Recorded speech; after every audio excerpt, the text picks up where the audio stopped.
What is up here, YouTube? Jigsaw0097 here today, bringing you another video real quick because Doug Pederson and Howie Roseman have actually just been extended through to the 2022 season. And I just kind of felt like talking about that because that's really great news that they're able to at least keep those two together.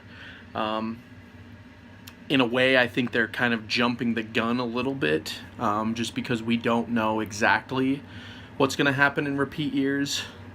I do think that Doug Pederson and Howie Roseman are a safe bet, though, and I don't really fault the Eagles completely for doing it.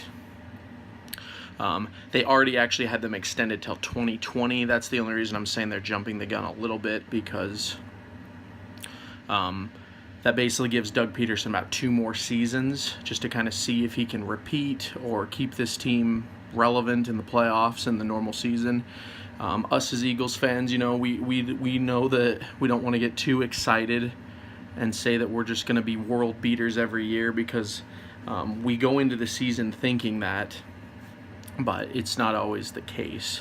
And so extending Doug Pederson and Howie Roseman, it's really more Doug Pederson. I think Howie Roseman has proven that him handling things with someone like a Joe Douglas is really good. I mean, Andy Reid was always basically making the decisions back in the day. Howie Roseman wasn't able to have complete control, and then also Chip Kelly was the same way, and then Chip Kelly actually completely just kicked out Roseman out for the horrible 2015 year.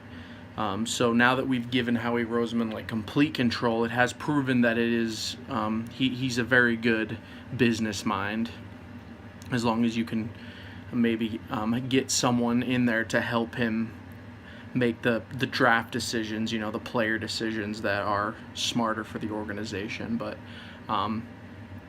that regardless of my thoughts, it still is good news, I think, overall. It's good to keep our head coach around, and definitely our general manager. The Eagles, in my opinion, have like probably the best general manager in sports right now, just because of what he's able to do.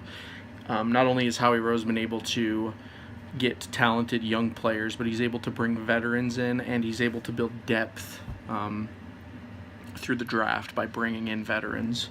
So that's one of my favorite things about Howie Roseman, is how he's able to do that. Like, he brings in the veterans for now, but then he brings in rookies that can learn along the way. This is kind of what the Packers did with Aaron Rodgers. They brought him in when Brett Favre was still the quarterback, and it allowed Aaron Rodgers to become one of the greatest quarterbacks in the league, because he was able to have that time to develop. And they were kind of trying to do that with Wentz, with Bradford, but that whole situation didn't work out, and Wentz started much sooner than we anticipated, but it turned out great. And right now the Eagles are actually in that situation. Like I said, I made a video about it, where I think that Carson Wentz should hold off this year and let Nick Foles play, but we'll have to see how that goes. But anyway, that's kind of the video, guys. Don't want to get on too much of a tirade here. Doug Pederson and Howie Roseman extended through to the 2022 season. What do you guys think about this news? Whatever you think, comment down below. Go ahead and like the video as well if you like it. And if you're new to the channel, subscribe, because I'm doing Eagles videos regularly on here, and you don't want to miss them. But as always, guys, this has been Jigsaw0097. Talk to you all later.